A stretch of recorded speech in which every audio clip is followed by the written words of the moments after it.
All right, what up, y'all? It's your boy Martin Moreno. Welcome to the Truth and Absolute channel, where I speak the truth and nothing but the truth, so help me, good God Almighty. All right, y'all, been out for a minute. I had my kids being sick, as you could kind of hear it in me. I'm battling the cold or whatever, but there's too much going on in boxing right now to not chop it up with y'all about it. What really caught my eye, well, first of all, let's start with everything, right? We know that Tank and Ryan, they say it's a done deal. They say it's not a done deal. I know there's stuff going on with the promotional. One promotional side wants to be the big dog in it. I think it's Tank Team that wants a rematch clause. I don't know. Point is, they're not making the fight final yet. Hopefully they finalize it soon. I saw a couple of articles saying that it's finalized, but you never know what to believe anymore. I've seen that before. We've seen it before, and then it all fell through. So we got that. Then I heard that Usyk versus Tyson Fury is finalized for April at Wembley Stadium. Once again, there's a lot of propaganda on the internet. I don't know if to believe it or not. Nonetheless, I'm looking forward to it. One fight that is happening, and that's because my man Gabe Rosado is a dog. I believe it's March 18th. He's going up against Zurdo Ramirez. That fight is interesting to me because Zurdo Ramirez is a big dude. He's a real big dude, but he doesn't got, in my personal opinion, he's big. He could beat smaller opponents, but he's not a boxer, yo. We saw him perform against Bivol. Looked like garbage. I mean, I'm just saying how he performed that fight. You may hate or love it. What I'm saying, that fight, he did not perform well. He almost looked like Chavez Jr. on that fight, where he just wanted a stationary target to beat up on. Obviously, he wasn't going to get that with Bivol. So that's why, it's an interesting matchup with Gabe Rosado because, if you have not followed Gabe Rosado for the years that he's been, out. If you have not kept track of this dude, you are missing out. There's a reason why Gabe Rosado is one of the favorite boxers amongst many fighters out there. You may look at his record and be like, oh my gosh, he's awful. No, this guy is a dog. If you see his resume, this man fights everybody. I'm hoping they don't ask him to fight Deontay Wilder because Gabe Rosado will fight Deontay Wilder. That guy's a dog. I love the guy. I'm a big fan of Gabe. And I like his chances in this fight. Of course, we got Zurdo, who I want to say is younger. He's a lot bigger than Gabe. Gabe obviously is the better boxer out of the two. So I like that matchup. I think it's a pretty even matchup. I got Gabe in that fight. I'm pulling for Gabe. I think he wins by decision.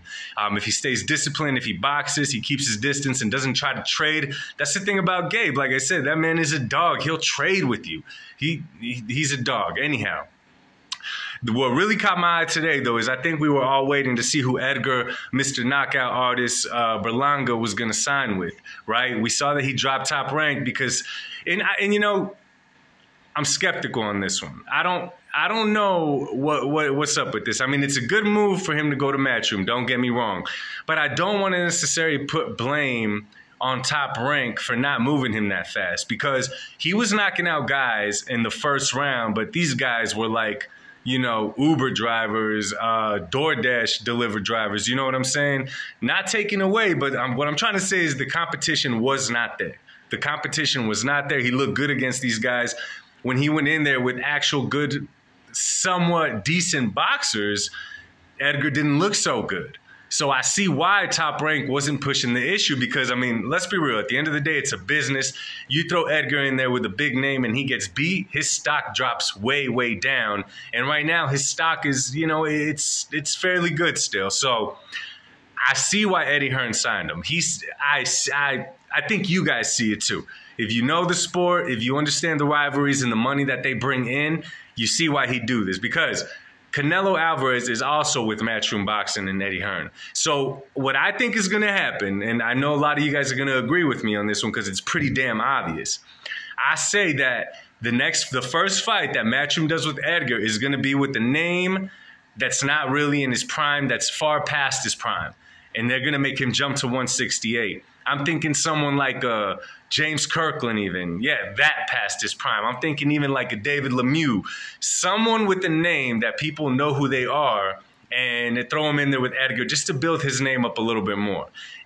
What I think is going to happen, he might get maybe 2 fights with those kind of names, build his name up a little more, and I think by next September, not this September 2023, September 2024, mark my words, I believe that Eddie Hearn is going to try to make Canelo versus Edgar Berlanga. And this is the thing about it. It has nothing to do with ranks. It has nothing. There doesn't even have to be a belt on the line, which there probably will be. But there doesn't even have to be because the rivalry in boxing between Mexico and Puerto Rico is so big. That's all you need to sell this fight. So I definitely know that's what Eddie Hearn is looking at. I personally wanted Edgar to sign with Oscar De La Hoya and Golden Boy. I think Oscar would have done good for him too. Ultimately, we know Berlanga wants the Canelo fight in the future. With Oscar, he might not have gotten that. I see why he did this. All I'm going to say is, Berlanga, you better start training, man. You better start taking this a lot more serious, man. That's what I think is going to happen with this. That's why I think that move was made, which is pretty interesting because at this level, y'all, Berlanga was served for nothing more than a sacrificial lamb for Canelo. The levels are just the miles apart right now. As of right now, I'm not taking from Edgar, but there's levels to this game, and Edgar is yet to experience that. You know what I'm saying? Perhaps in his second fight with Matchroom, they get something done and he fights one of the Charlos. Who knows? Daniel Jacobs. It's going to be one of those guys. Mark my words. Another thing I want to talk about, listen, y'all, I follow boxing all over online, and yo, you casuals drive me insane. Stop saying that certain fighters like Canelo take easy fights. Listen, I figured it out. The problem is that casuals are only familiar with a handful of names. They're familiar with a Manny Pacquiao, a Floyd Mayweather. They're familiar with a Deontay Wilder, a Canelo, a Lomachenko, Haney, and those few PBC guys, right? Terrence Crawford, Errol Spence. Outside of all of them, the casual boxing fan is clueless. They think that there is no good fighters. It has to be one of those names. Therefore, if these guys are not fighting them, they call it ducking. No, listen, just because you don't follow the sport like that does not mean that these guys are ducking or picking easy fights. So please stop it with that. Stop it. Y'all drive me crazy.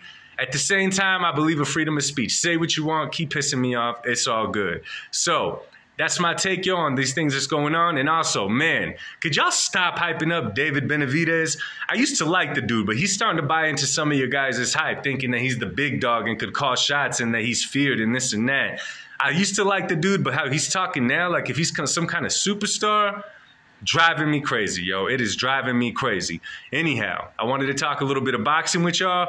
Yo, if you're not following me, do it, y'all.